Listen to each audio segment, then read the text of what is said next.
So often, we think about Shmiras Einayim in terms of turning away and saying no. But really, there's so much more to it than that. The Rambam tells us, Ein machshavas harayis miskaberes ella belev haponim min hachachma.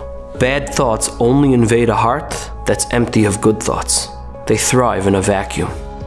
And so what we need to do is not just say no to the bad, what we need to do is say yes. We need to fill our minds and our hearts with healthy, good, productive thoughts. And then, the bad won't have anywhere to come in. A yeshiva bacher was once sitting on a plane and the guy next to him sees that the bacher is deeply engrossed in one game of Sudokו after another. Game after game after game. Finally, after 10 games, he turns to the bacher and he says, "Buddy, what's up with the Sudokו?" The bacher looks at him, he smiles and he says, "Oh, it's simple. You see, Sudokو, Tציל me movies. Sometimes, it's as simple as that." But there's even more to it.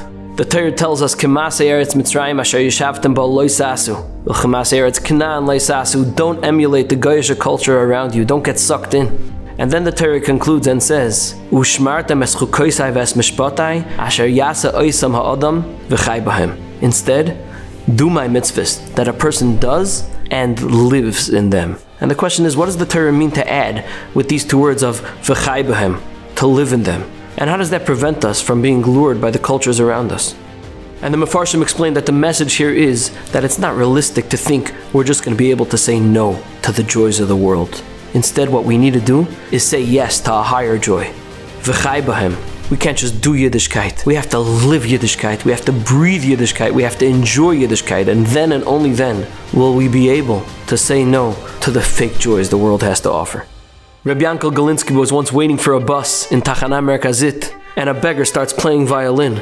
And the crowd slowly gravitates towards this fellow until they're all crowded around listening to his song. And the only two people left on the bench is Reb Yankel Galinsky and one other passenger. So Reb Yankel turns to the fellow and says, "Aren't you going to go listen?" No response. Reb Yankel tries a little louder. "Adoni, aren't you going to go listen to the violin?" Finally, the guy looks at him, takes out earbuds from his ear, and he says, "I am in the middle of listening to the Vienna Symphony performing Mozart. You think I'm going to stop that for this?" It's not earplugs that we need. It's earbuds. We need to tune in to the higher music of v'chai bahem, and then the poor substitutes that the world has to offer won't even tempt us.